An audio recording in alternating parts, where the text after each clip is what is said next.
Bienvenue à Culture Active, je m'appelle Yona et je suis monteuse à la TVCBF. Aujourd'hui, je vais vous présenter mon documentaire Chevaucher pour se retrouver que j'ai réalisé dans le cadre de la course des régions 2024. On suit Maud Lemay Orange Kiméyan où elle pratique l'équithérapie, une approche qui est encore très méconnue et que je voulais mettre de l'avant. Bonne écoute!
Je viens placer dans le fond mon tapis.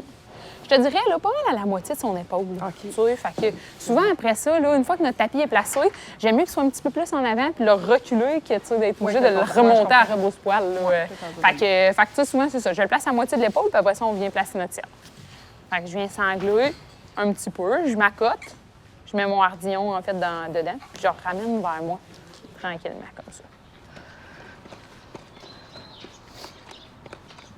Ce qu'on veut, c'est, dans le fond, la main, là, toi, c'est ta gauche, fait que la main gauche sur les rênes puis sur le tapis. La main droite, je la veux sur le pommeau. Depuis 2015, là, nous, on pratique l'équitation thérapeutique ici. On a vraiment été capable d'élargir notre clientèle de plus en plus. Pour nous, c'était vraiment important d'aller vraiment chercher un cadre professionnel, puis, dans le fond, de conjuguer ça avec les chevaux. Excellent. Pousse, pousse, pousse.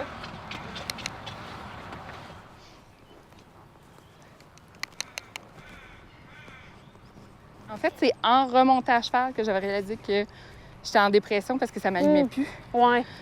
Fait que j'avais plus comme d'excitation d'aller à l'écurie, fait que j'avais fait comme « Oh, il y a quelque chose ». Oui, c'est ça, exact. Tu sais, je veux dire, tout ce qu'on vit, ça fait des changements, puis ça nous amène ailleurs. Oui. Fait que c'est sûr que cette attitude-là, si tu peux la transposer ailleurs, c'est clairement l'idéal, tu sais, parce que dans le fond, on arrive, on est plus capable d'être centré dans ce qu'on vit. Puis, tu sais, c'est un peu comme les choix qu'on parlait cette semaine, là, dans notre séance, de dire, bien, c'est sur quoi que tu accordes de l'importance. Tu sais, cette fois-là, c'était comme, mon poids me dérange, puis mes connaissances, mes aptitudes, puis l'aisance que j'ai me dérange.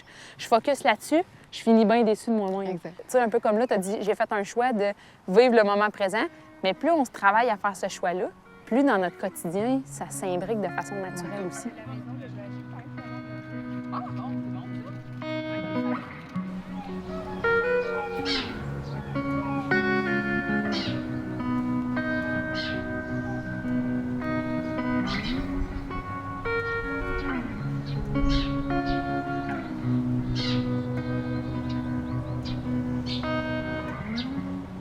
Les chevaux, ça communique de façon non verbale, mais ils vont communiquer avec nous, par leur position de corps, par leur façon, en fait, de bouger la tête, bouger la queue, tout ça.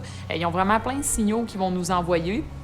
Donc, tu sais, ça apprend vraiment aux gens à lire puis à se bâtir dans cette communication-là non-verbale. C'est vraiment un très gros plus, ça, avec l'équitation thérapeutique, parce que ça ressente les gens dans ce qu'ils sont en train de vivre puis dans leurs relations qu'ils bâtissent. Je pense que le principal défi demeure de se faire connaître. On travaille de plus en plus, nous, tu sais, les gens nous connaissent depuis les années avec la psychiatrie, la pédopsychiatrie, le CLSC, les intervenants savent on est qui, ils commencent à voir un peu plus, tu sais, ah, ben, crime, ça fait une différence. différence. Ah, ben mon jeune, quand il va en équitation thérapeutique, il retravaille les objectifs, puis ils ont vraiment une belle ouverture à travailler en équipe avec nous.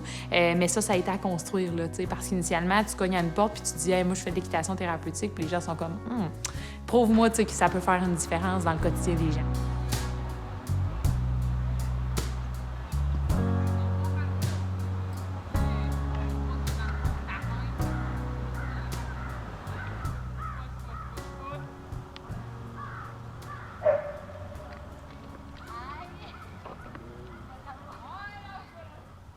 Plus tu prends le contrôle dans les choix que tu fais, dans les actions que tu décides de poser, regarde le résultat que ça donne. T'sais.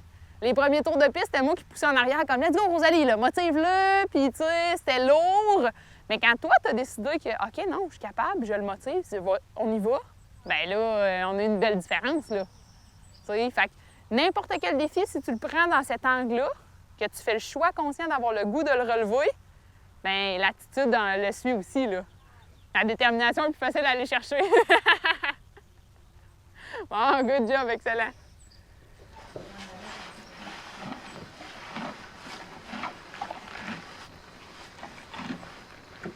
Ça va être l'avenir de dire, bon, ben là, on a besoin que ça soit appuyé, qu'il y ait des recherches, puis qu'il y ait du concret qui soit fait, puis pas juste, tu sais, mon expérience de cœur, tu sais. Moi, mes élèves, là, je les adore, je suis toujours vraiment fière de tous les pas qu'ils réussissent à faire. Donc, c'est sûr que, tu sais, ils nous trouvent moins objectifs, là, quand on dit, hey, ça fait une différence vraiment notable, là.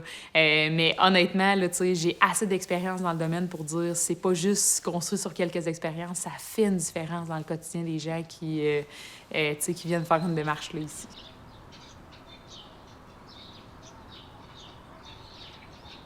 Fait que là, tu peux, dans le fond, lui demander d'être un peu plus précise puis de travailler le long du mur. Là, je commence à regarder mon A. Oui, quand on est en cercle, là, ta job, c'est de regarder un quart à un demi-cercle plus loin. OK. Parce que, tu sais, si on projette trop loin dans la vie, c'est Ouais. efficace. Hein?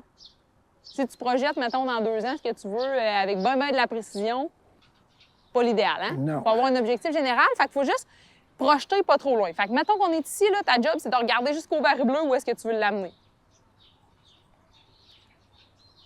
Oui. Super! Fait qu'on se fait une belle ligne droite encore. Oh. C'est bon. Le dos à date, lui, ça dit quoi? Ça va très bien. Ça va. Excellent.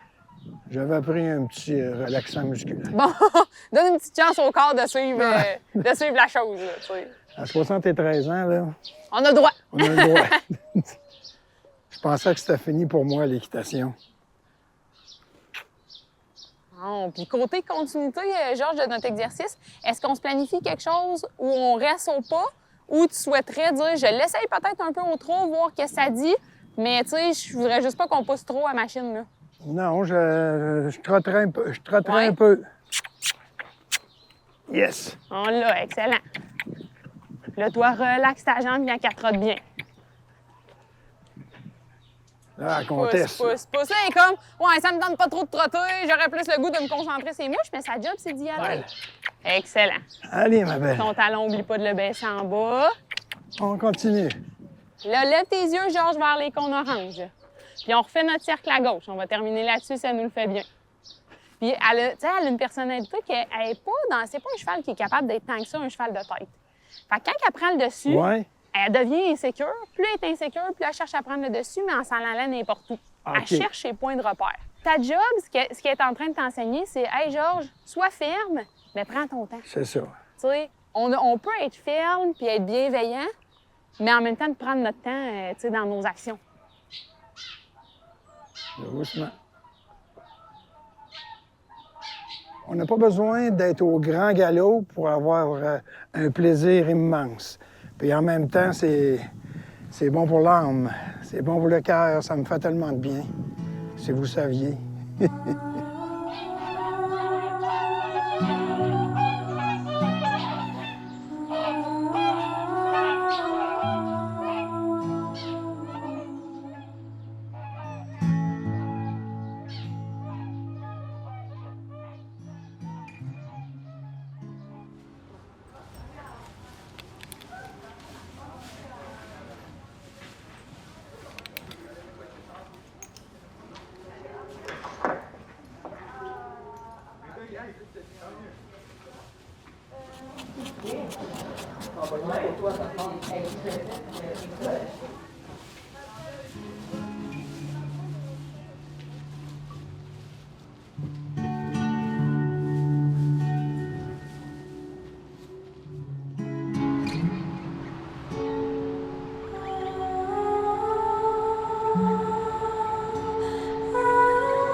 Hey, merci la vie, tu sais, de pouvoir vivre ça puis d'avoir cette opportunité-là. Des fois, on ne sait pas à quel point notre petit geste a une portée sur quelqu'un. Donc, c'est ça, c'est vraiment important pour moi de dire, bon, ben là, si moi, mes petites actions, ne serait-ce que, tu sais, une petite chose que j'ai dit ou que peut avoir une belle portée sur quelqu'un, ça me remplit puis c'est vraiment ce qui me motive là, dans mon quotidien.